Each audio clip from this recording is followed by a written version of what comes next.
Hello everyone, welcome back. So, I got some exciting news. I just kind of hopped in here. I was making another Mistcraft book to get a little quick teleport from our base of operations to the fortress here. And if you remember that tablet, the runic tablet, we found it was on some pedestal here. I don't really recall.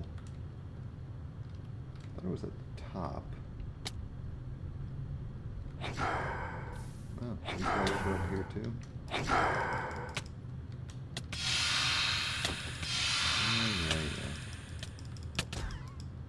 Trying to show people something cool.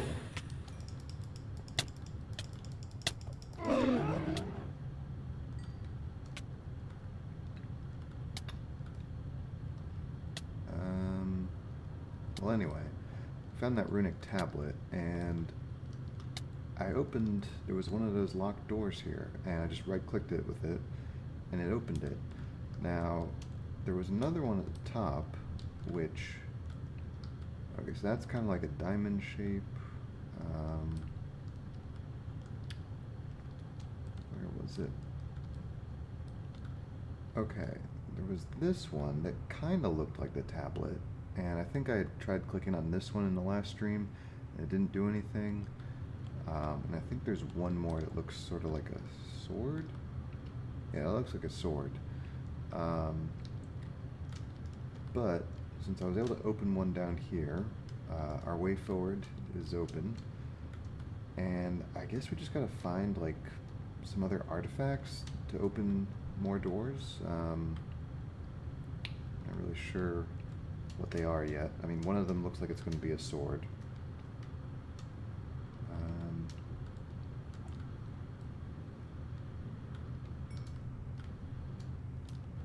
But yeah. Strange crystals.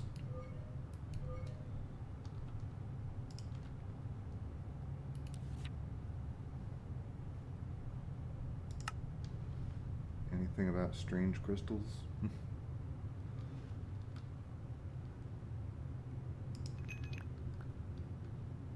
No, it's just Ordo and...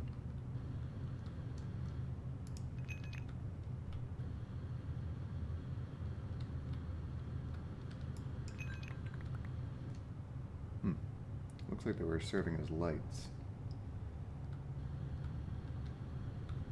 Whoa! Whoops. But the obelisk that did that to me?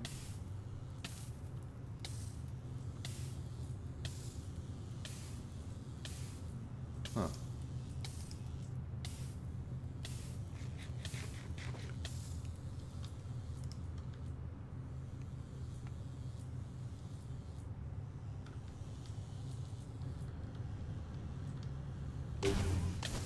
Oh, okay. Alright.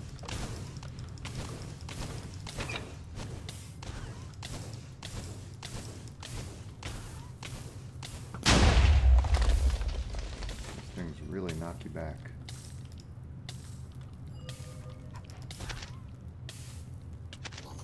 I can't even see him on fire.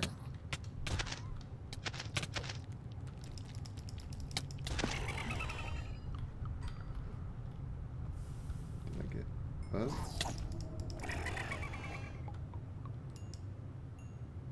Can I...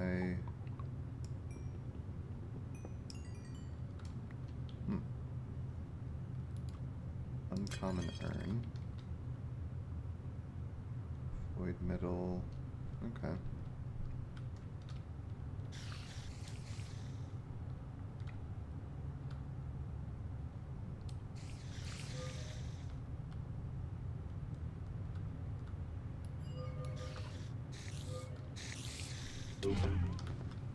Ooh.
work from top.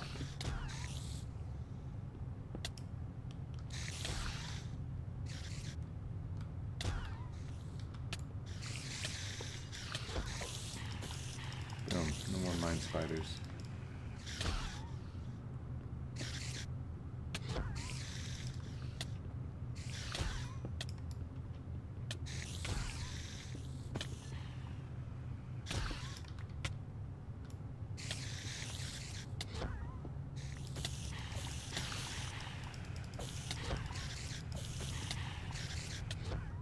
Is there another spawner? Yeah, it looks like it.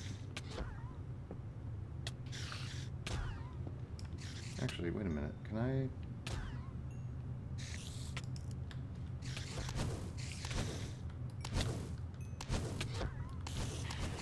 I can't really burn. I feel like I could burn spider webs.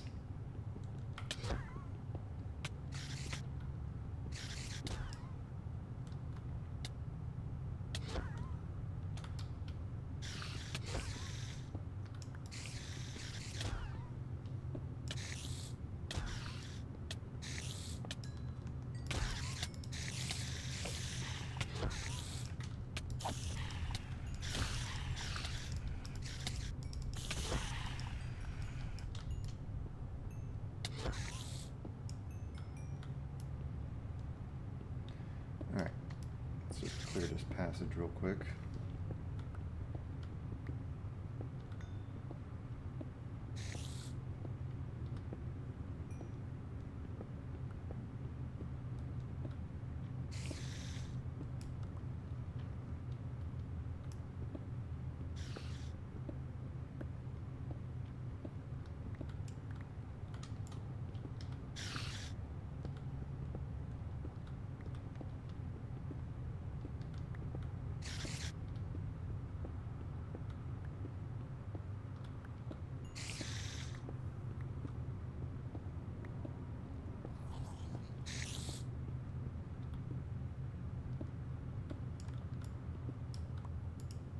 I see you back there.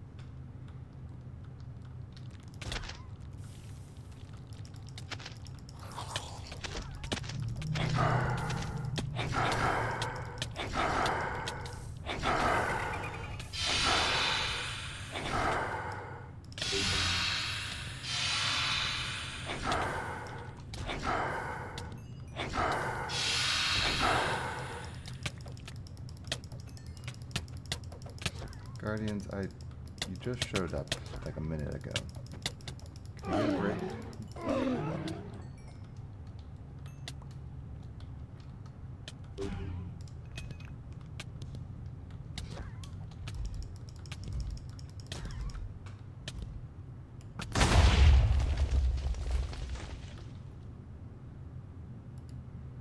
All right.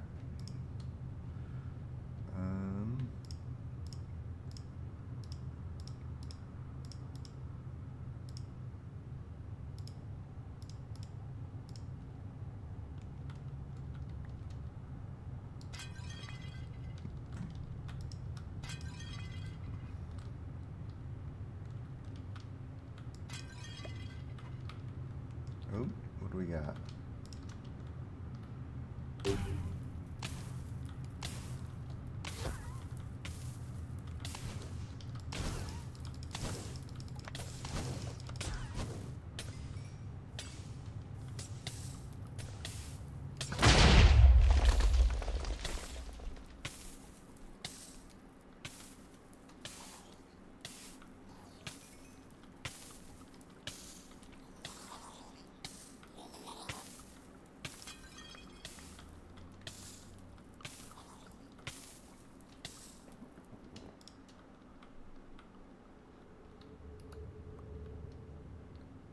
Spiked sigil.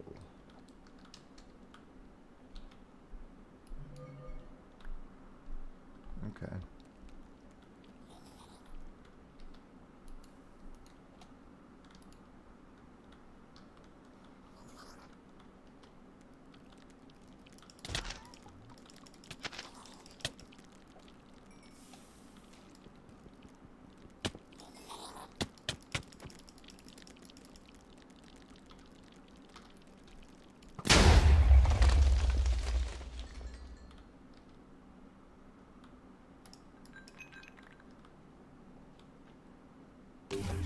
Oh, gee, okay.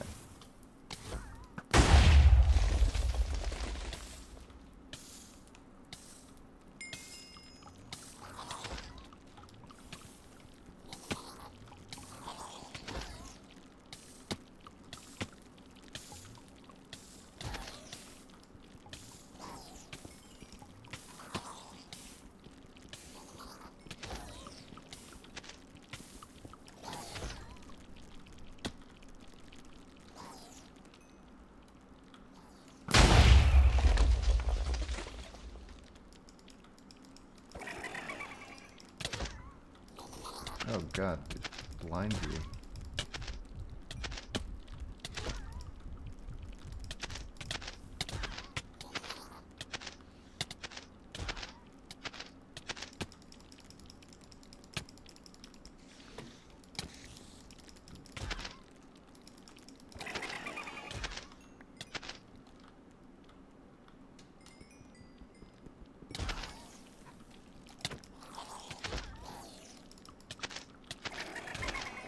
Oh god.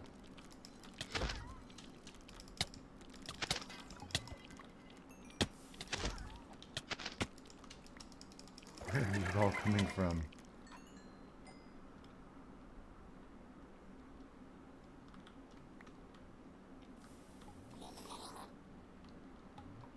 Another spawner.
Might have a small problem.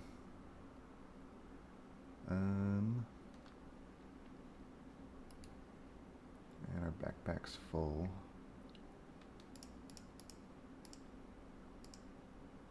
Oh, not quite.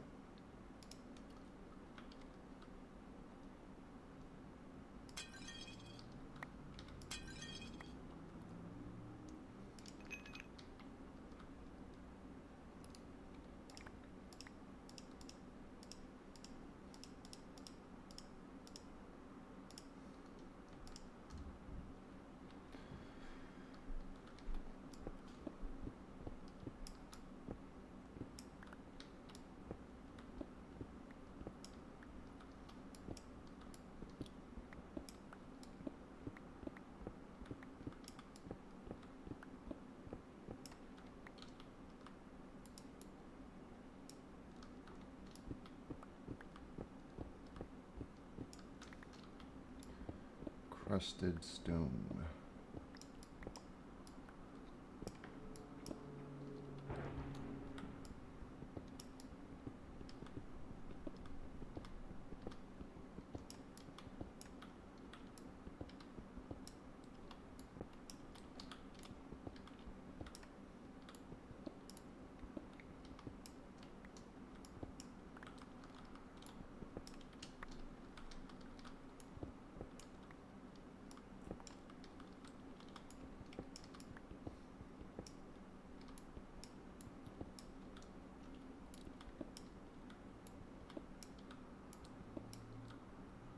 I have no idea if any of this stuff is useful, but...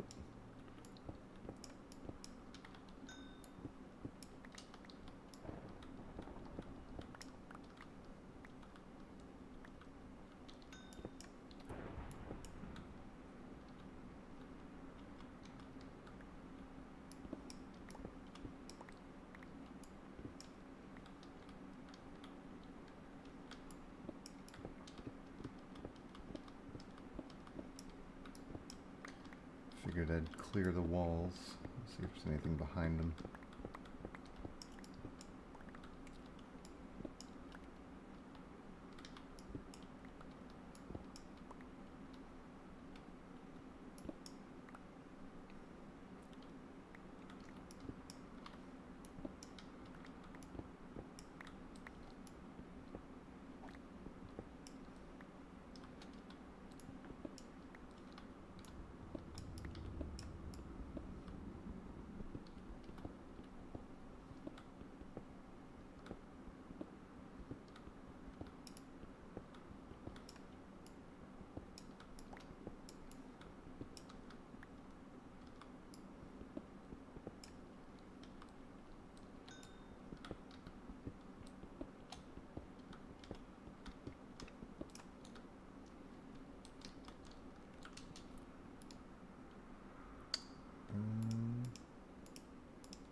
Alright, that might be more than I can bring back.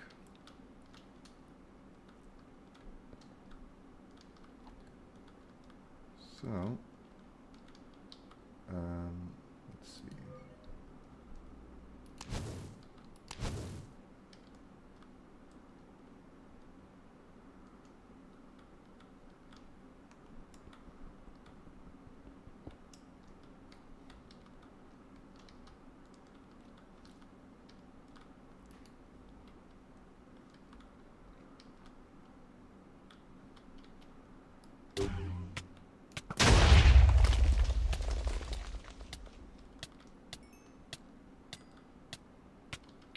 Alright, we're gonna have to go and dump some stuff.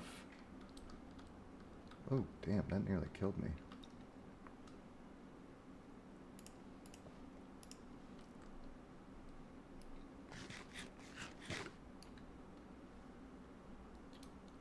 Let's find that door real quick.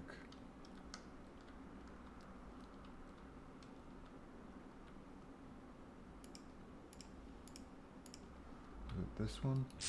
Yeah.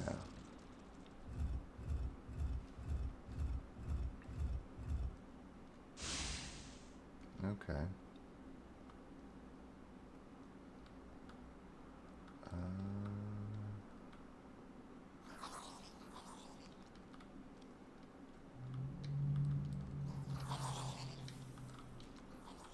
Ancient bars.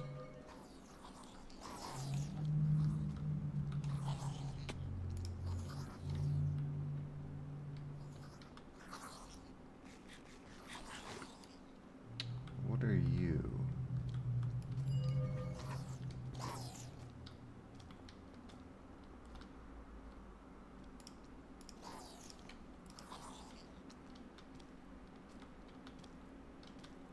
Rambling husk.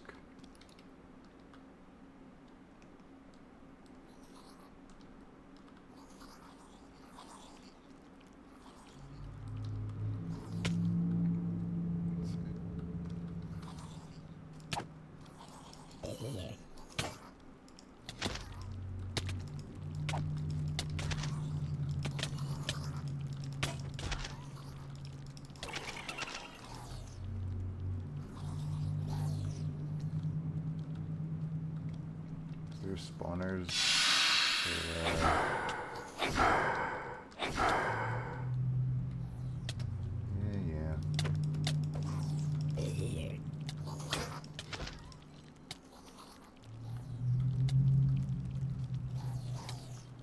Alright. Well, let me head back.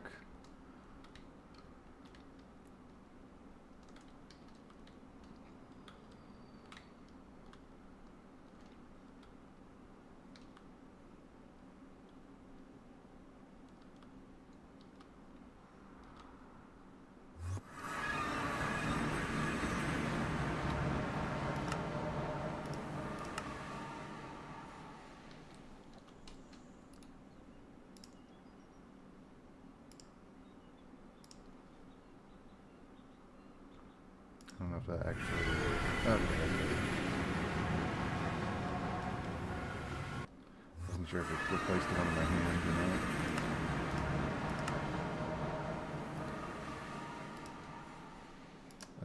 Well, actually, we don't really even need that one anymore.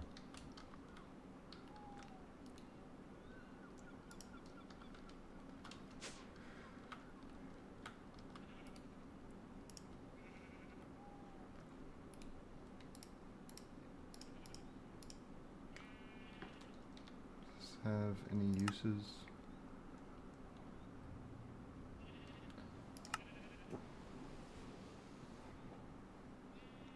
Nope, not really. Alright,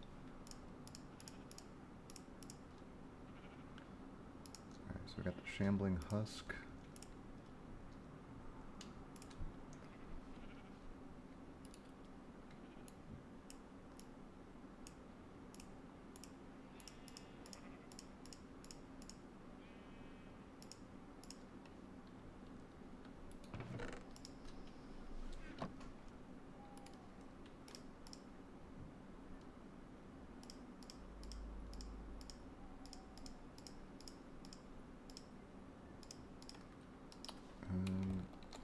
Didn't mean to get rid of that.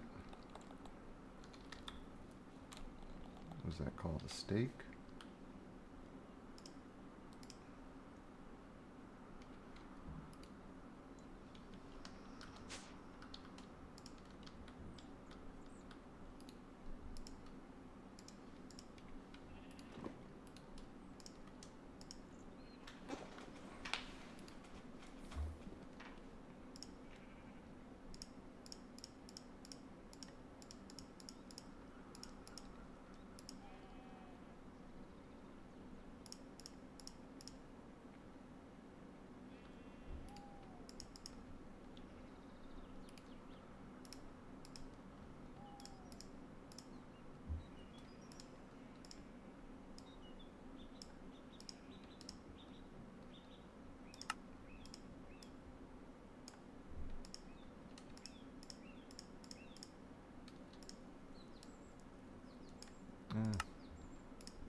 Alright. That should be sufficient.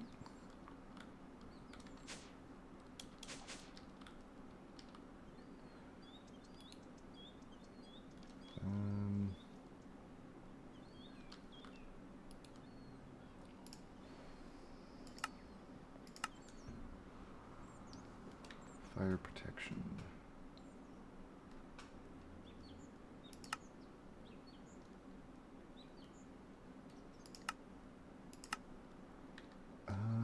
Do I have 64 blaze powder?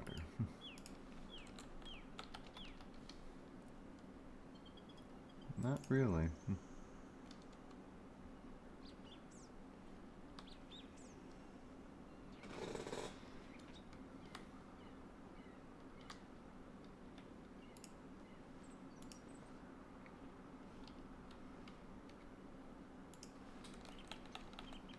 Let's get to it.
game the system.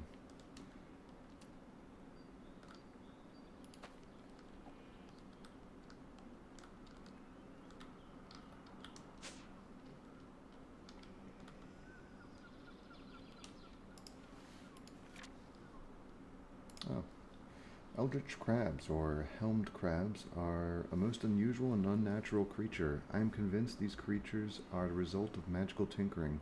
A pair of powerful claws make them dangerous to face in combat, but it is how they use those claws that make them horrific. They leap at their foes' heads in an attempt to decapitate them. If successful, they are somehow able to burrow into the victim's body and take control of what remains. Their abdomen looks much like a helmed head, allowing them to disguise the true nature of the husk they now control. These husks are not much more powerful than normal zombies, so the reason why they do this eludes me. They are much more of a threat without their mount. Possibly they were created as weapons of terror by some demented inventor. Yeah?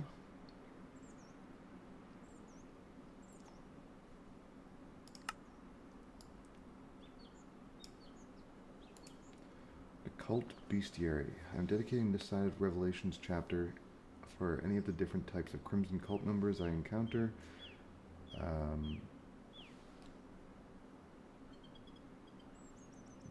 this an addendum? Upon observing shambling husks, they appear to wear similar armor to the cultists themselves. Were these husks also the remains of failed expeditions thanks to the very aggressive eldritch crabs deciding their own fates? Maybe I'm onto something here.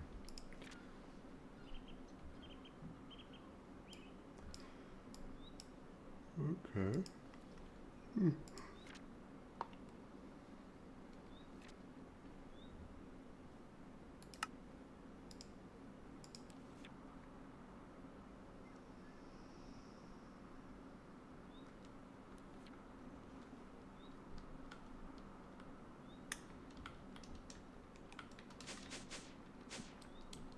a minute, where am I going? It's right here.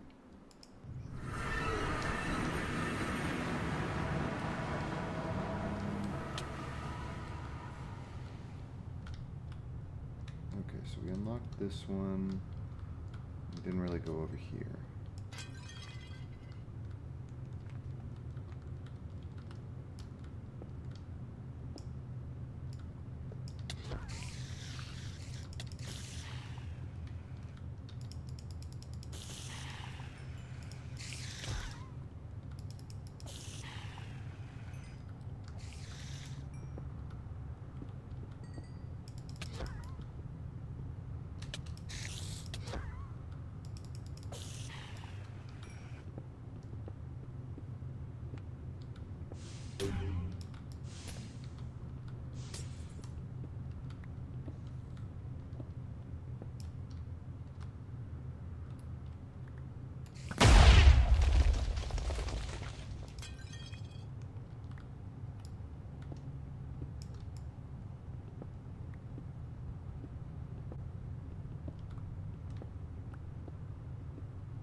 That's a dead end.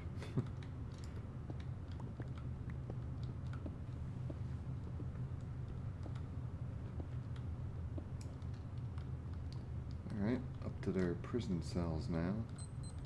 Oh, hello.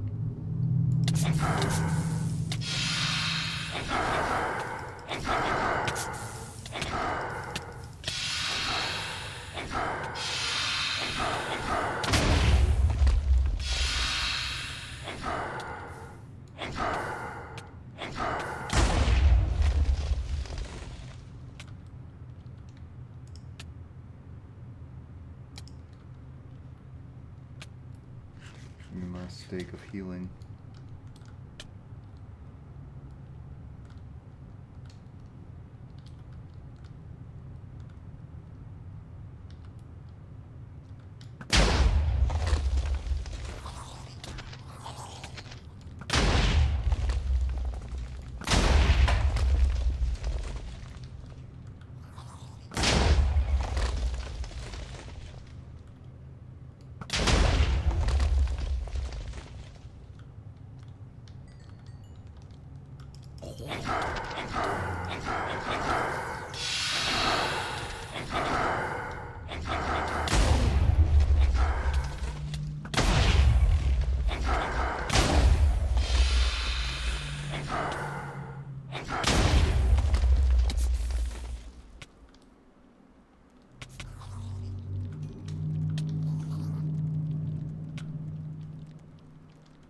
Alright, is there a way into this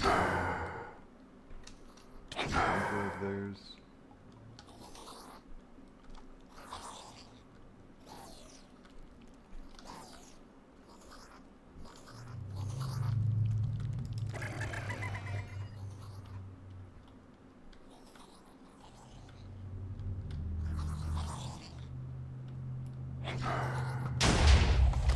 Oh, shoot.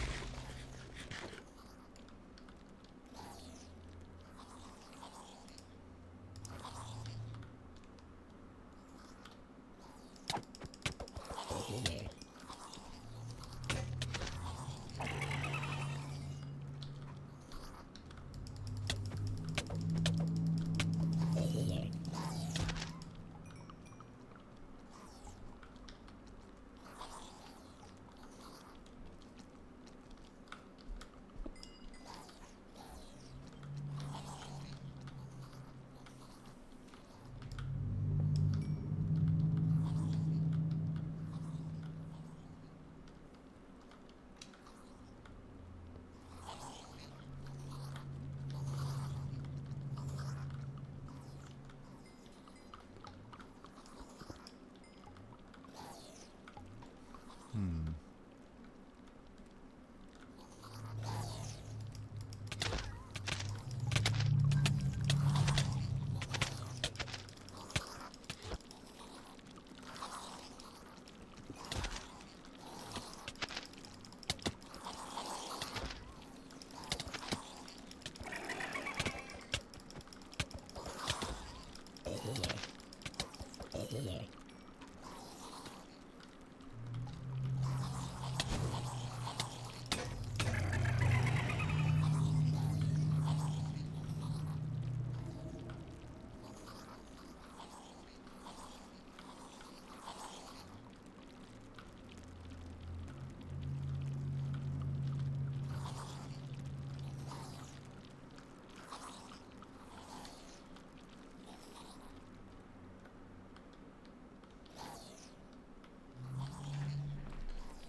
Oh, dang it.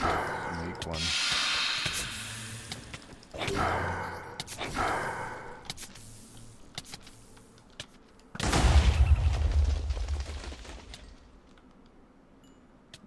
I didn't get to steal his soul. Oh. But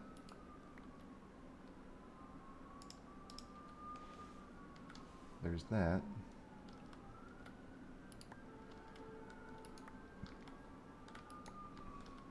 And there's a fire truck going by. One sec.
Okay. Sounds like the entire fire department drove by.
There's a lot of urns here.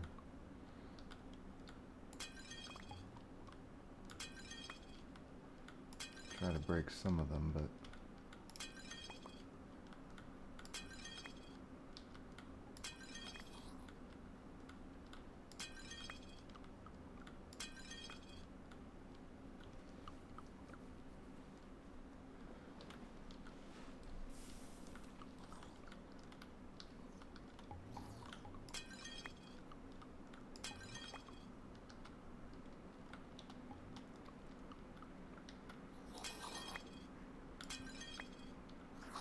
oh, niter.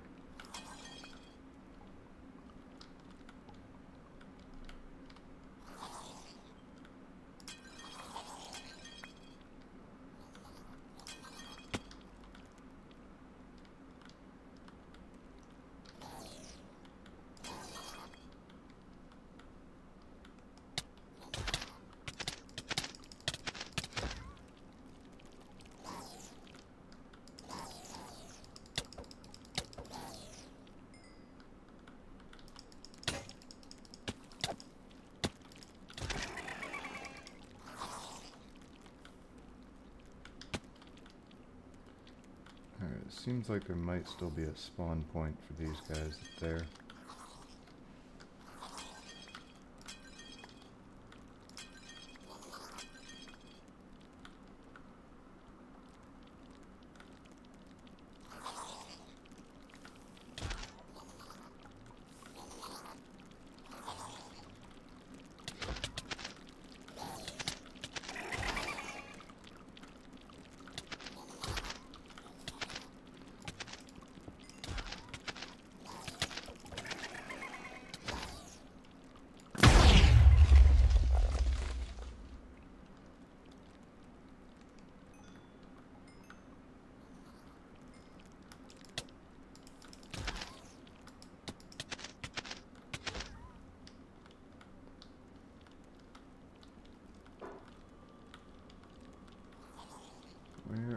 you coming from?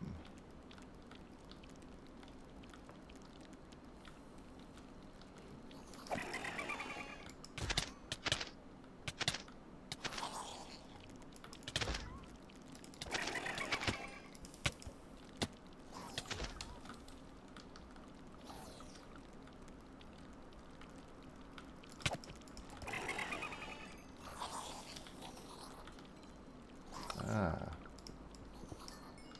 crafty. Now I gotta check all the individual holes in the floor.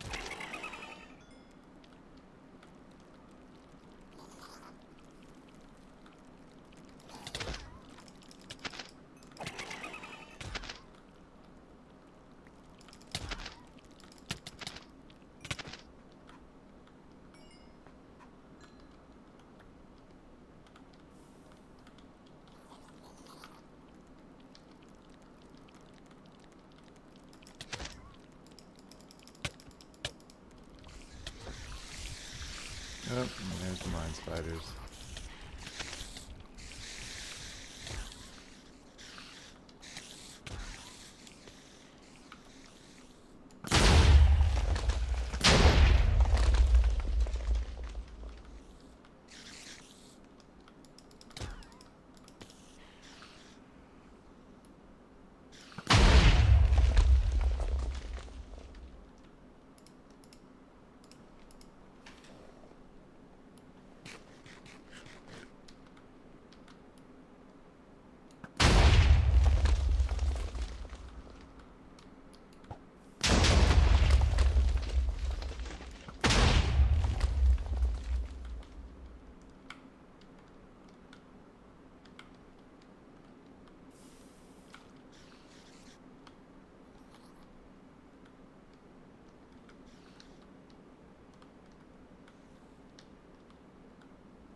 this one now.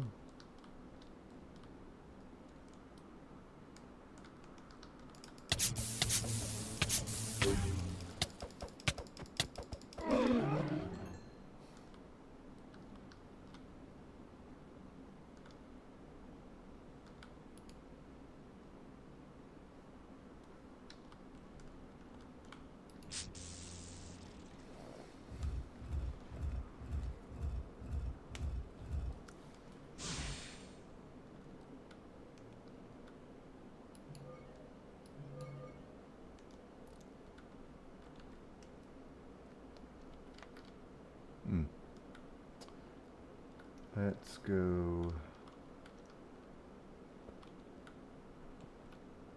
clear our inventory.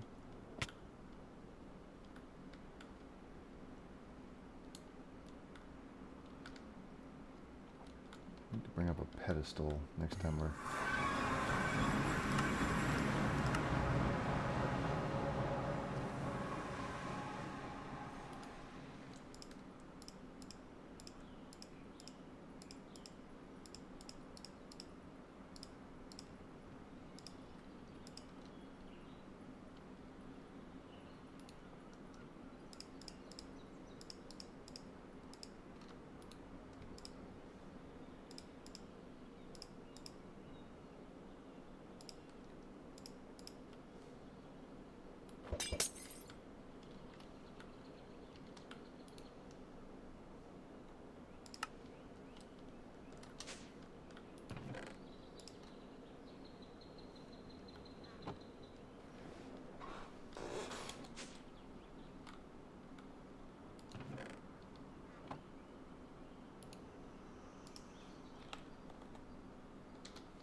Okay, got all that.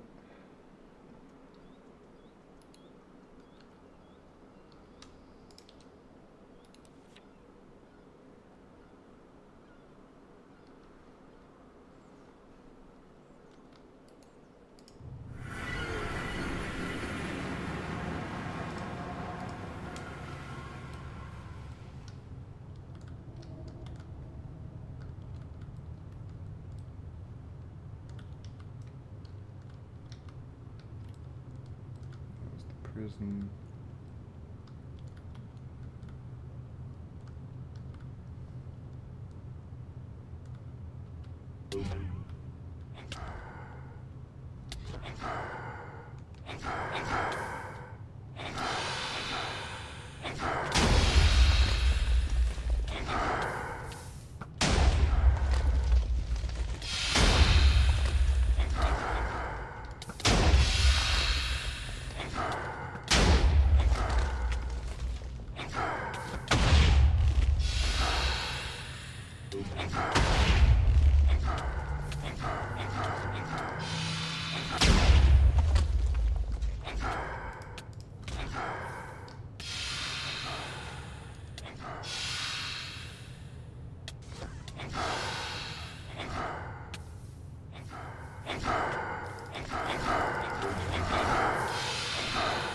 Ah, damn it.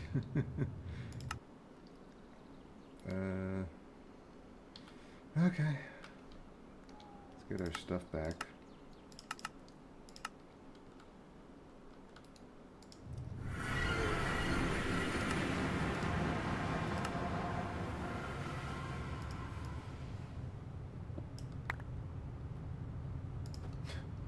Thing that dropped.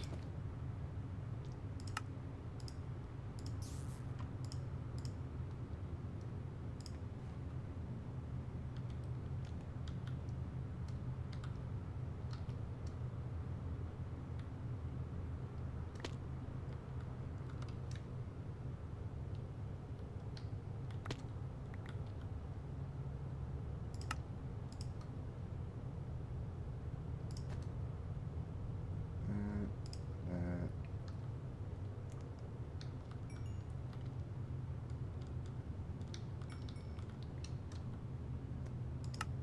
Okay. It's there. At least we actually, I mean, it's not really going to do us any good here.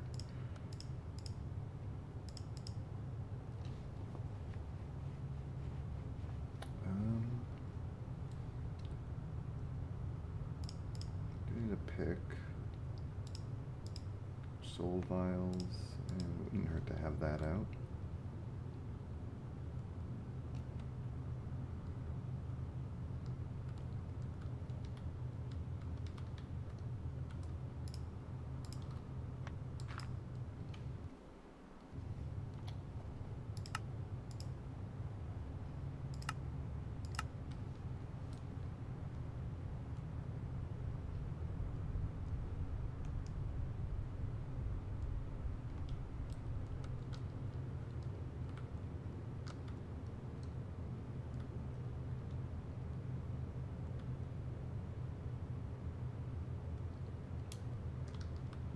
Curious, what are we, I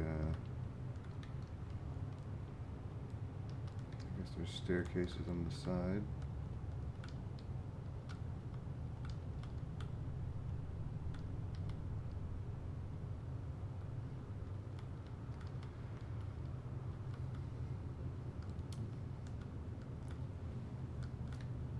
Alright, so we should probably fly around, take out all these turrets and stuff.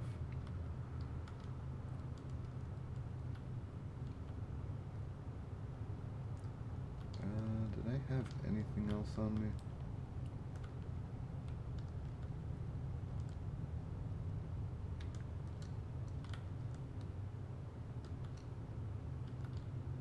Wait, is this where we came in from? Yeah.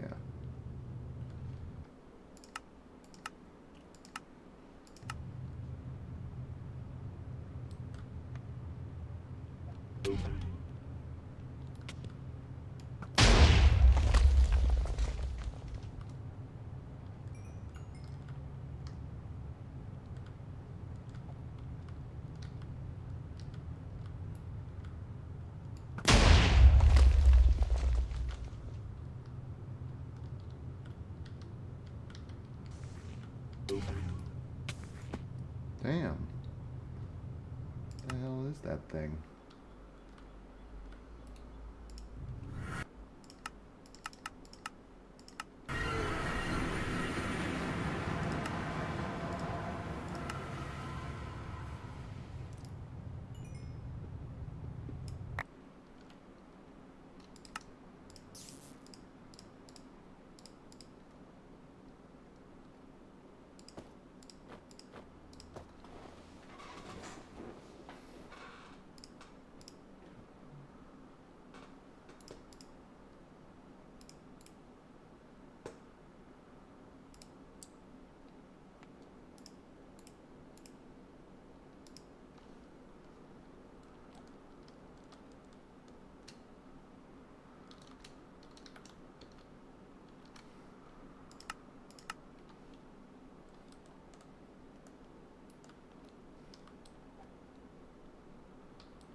Oh, my axe.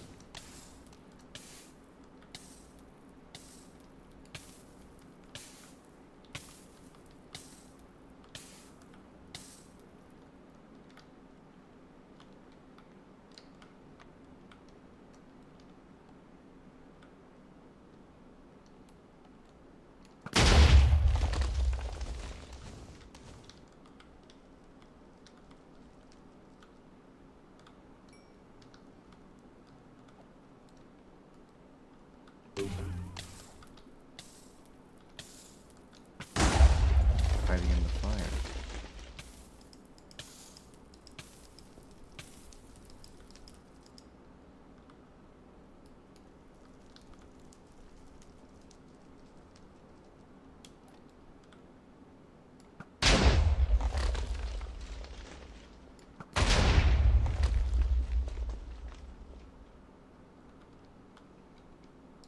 Turned it on, yeah, okay.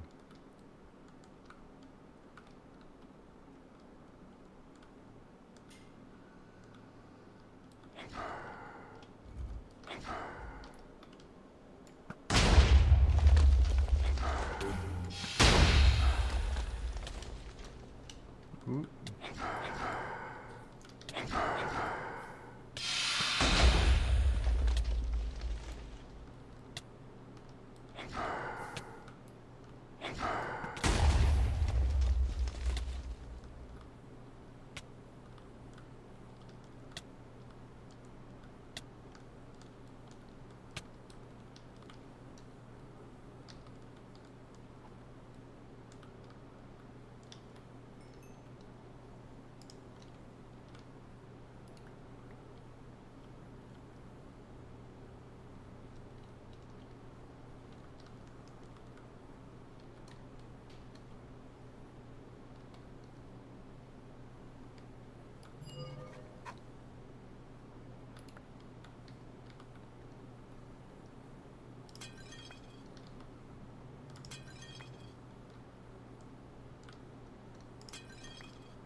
Hmm.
Oh, hello.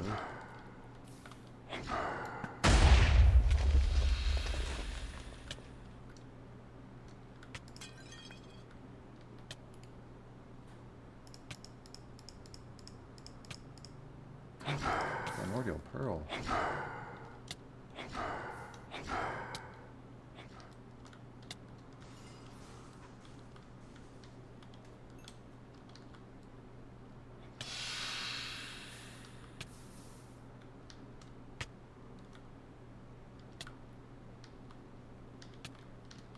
That was a fresh one too.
The secret to the Eldritch at my disposal. I'm confident I can eke out some more yield from catalyzation chamber. The only question is how.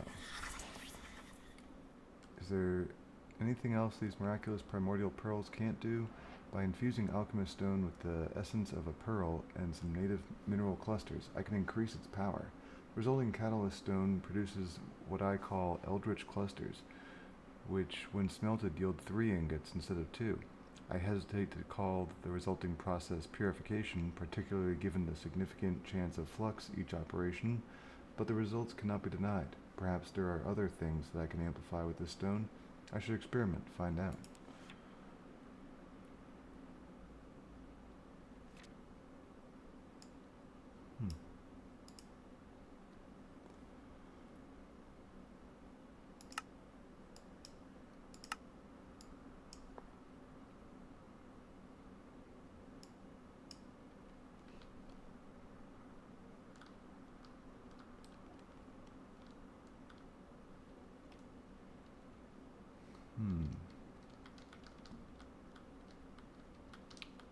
Let me clear our inventory.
Ooh, 4.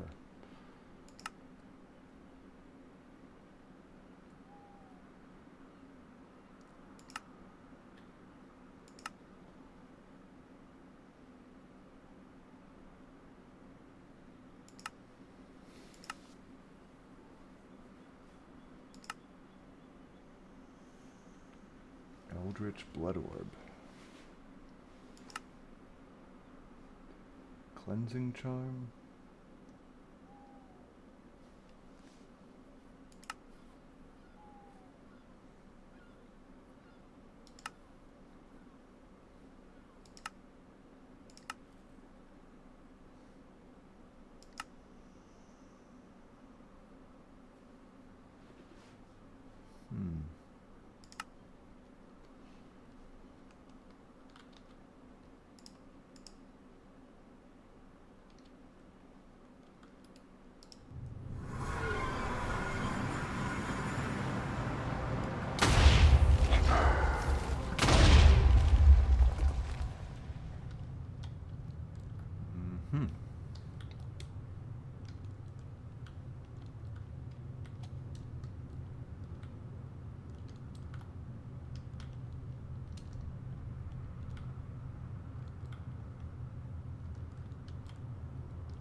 Oh.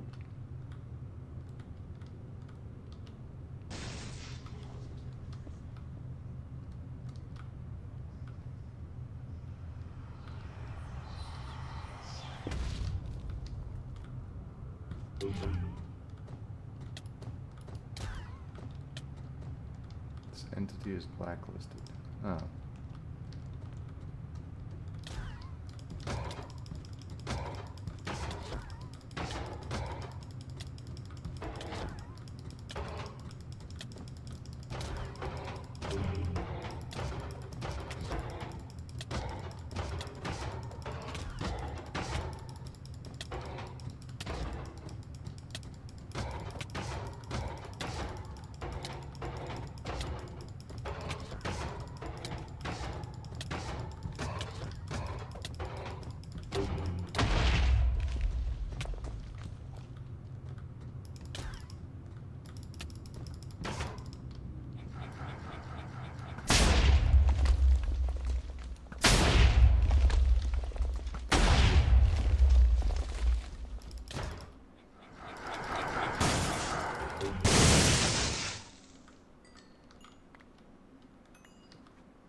Oh, nice. Another one.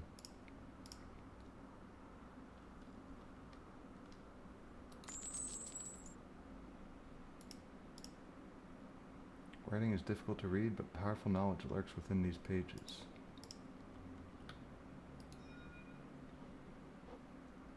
Perhaps the thermometer would help?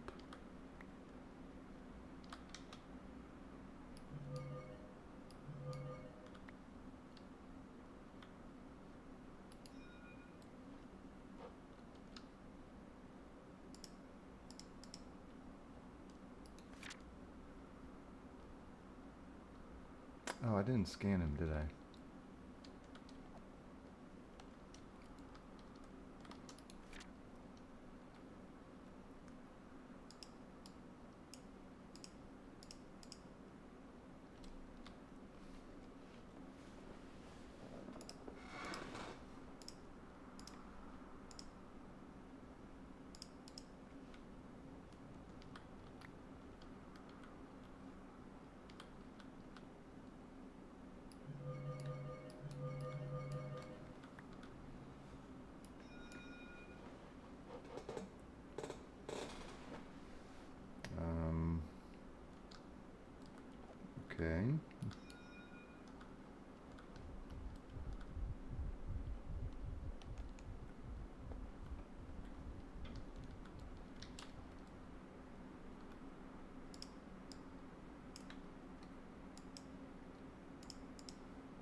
Oh.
This room, this altar, I have seen this before. Pages within the Crimson Rites held drawings within which are depicted such strange things all around an altar, just like this one. I can see that this is the very heart of the spire. It holds the protective ward in place and corrupts the aura around it. However, the altar is unbreakable, so I must find another way to stop its influence. I know what I must do. Apparatus oculus. I must open the eye of the altar. I know very little about the ritual, so little that I do not know what will happen once I perform it. But I can see that the altar is fully prepared to do all I need. So all I need to do is use my casting gauntlet on the central pedestal to cast the final invocation. I should prepare for what happens next. Whatever that may be, something powerful is watching me here. I can feel it. When I performed the ritual apparatus oculus at the altar, I was not sure what I was expecting to happen. Perhaps I thought it would have simply stopped the spire's influence on the area around it. Really, I should have known better. The powerful being that appeared from the portal was the true source of the ruin's corruption. The altar was merely an anchor for it to hold onto across the dimensional planes. However, after forcing it into the emptiness via the ritual, I was able to kill it, and I can feel that the dimensional boundaries have stabilized somewhat, meaning the protective ward that previously stopped me from damaging the structure has also dissipated. If I wish to do so, I can more freely explore the ruins and mine the various blocks that make them up. I may be able to find some additional trinkets and collect a nice variety of new building materials for me to use. Aside from that, I discovered something interesting that the spire's apparent curator left behind. A set of tattered scrolls.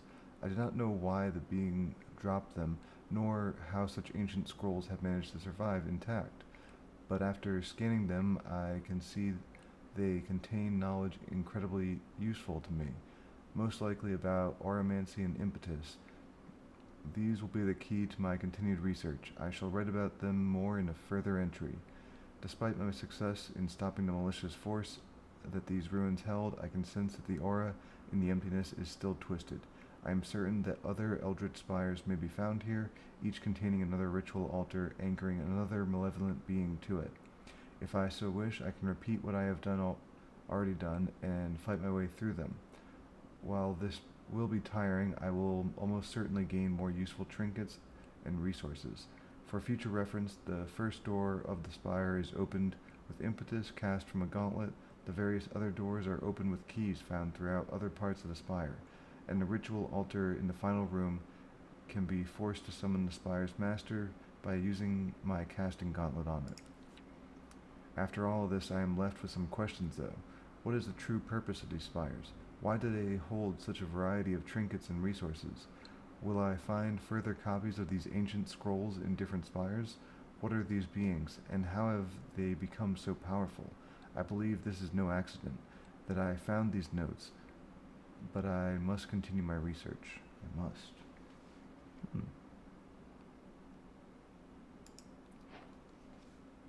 I've made excellent progress with translating the ancient scrolls, and while What I have learned is perhaps not what I expected, it is precisely what I needed. As I suspected, the parts I translated cover two main areas of magic, auramancy and impetus. I shall cover each area separately. Firstly, auramancy.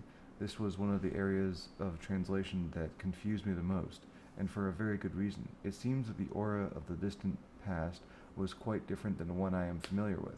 The aura, in its current state, is a field of magical energy, V, that exists in higher dimensions and which permeates through many dimensional planes, fluctuating amounts, in fluctuating amounts. Certain areas and dimensions have weaker dimensional boundaries, thus more V is able to seep in, and the inverse is equally true. However, these scrolls reveal that the aura was not always like this, and that the connection to the other side was once far more tangible and focused, semi-physically present in the form of aura nodes. V would have V would have to be directly drawn from these nodes in order to cast spells or operate devices, instead of drawing it from the surrounding area.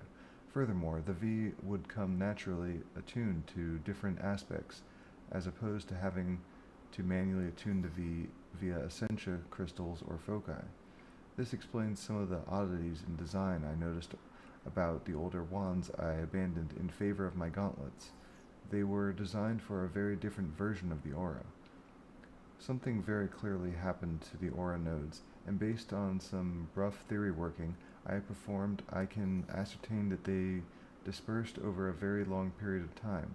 Initially, they spread out to a limited degree, with nodes feeding the surrounding area with different types of V, meaning that this period of time drawing V directly from nodes for use in magic was not viable, and instead was drawn from the area like I do now.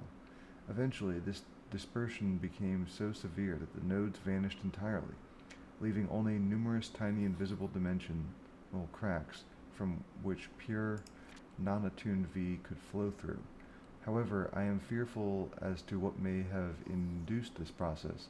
At first, it at first I thought it might have been a natural process, the aura gradually evolving over the aeons, but this does not seem right. There are, however, some strong hints at a true answer revealed by the next section.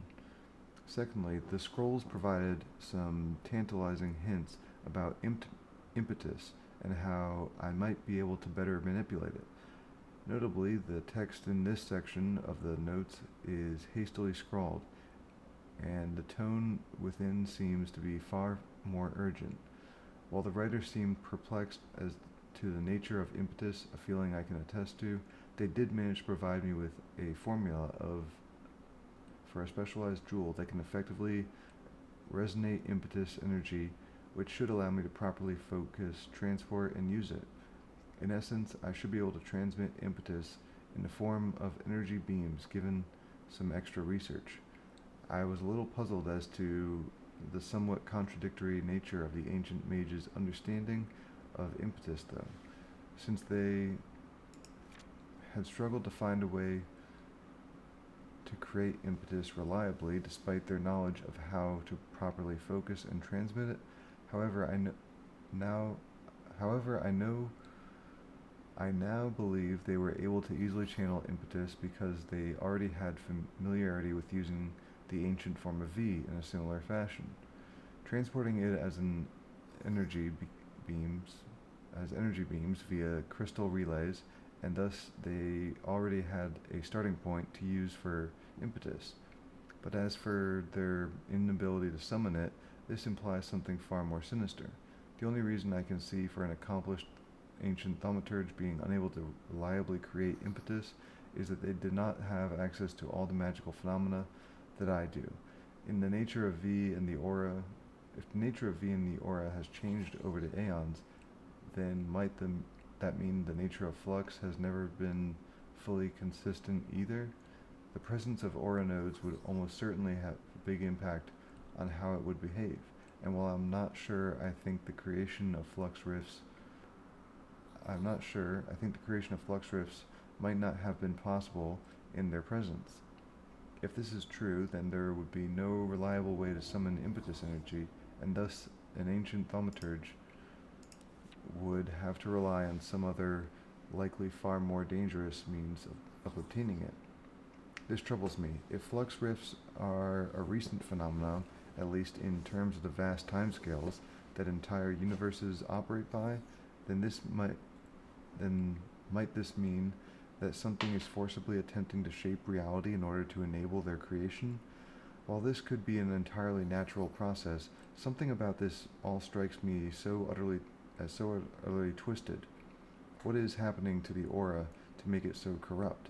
If some malicious force wanted the creation of flux rifts to be possible, then perhaps it would explain the ancient aura nodes' gradual disappearance, since without them there is nothing to prevent flux rifts from opening in high flux areas.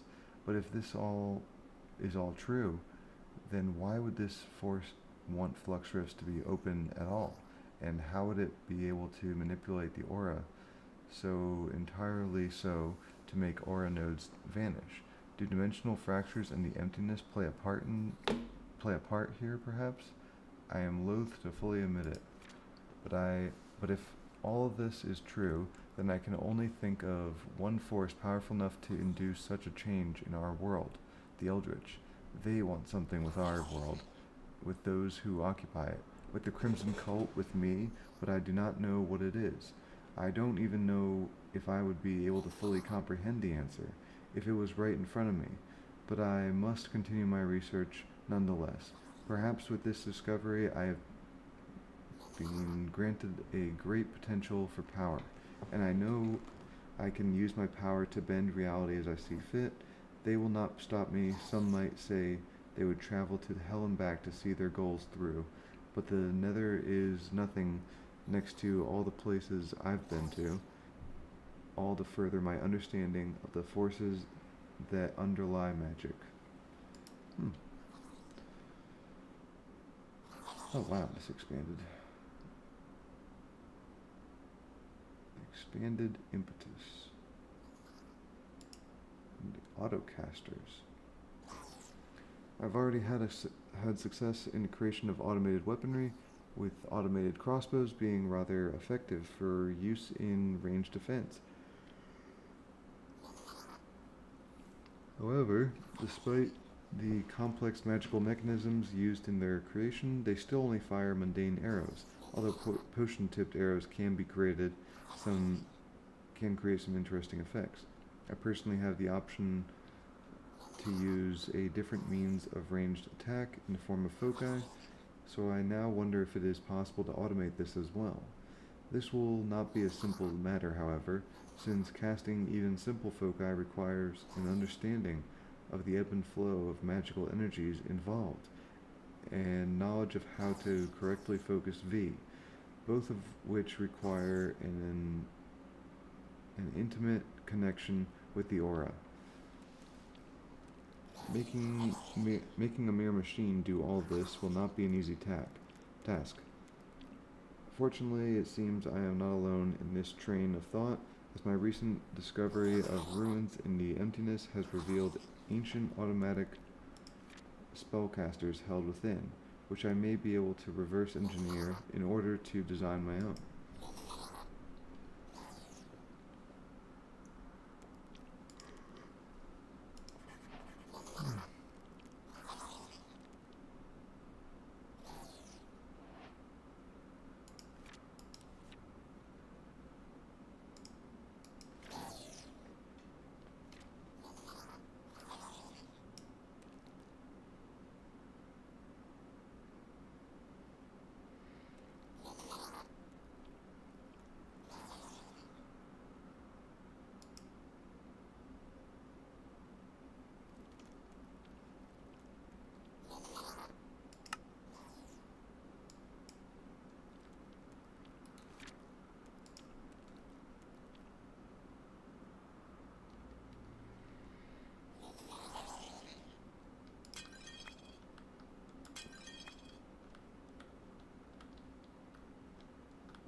Alright. I'm getting a bit tired, so I think I will call it here.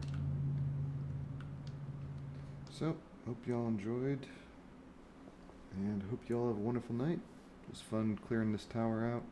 Might do a couple more this week.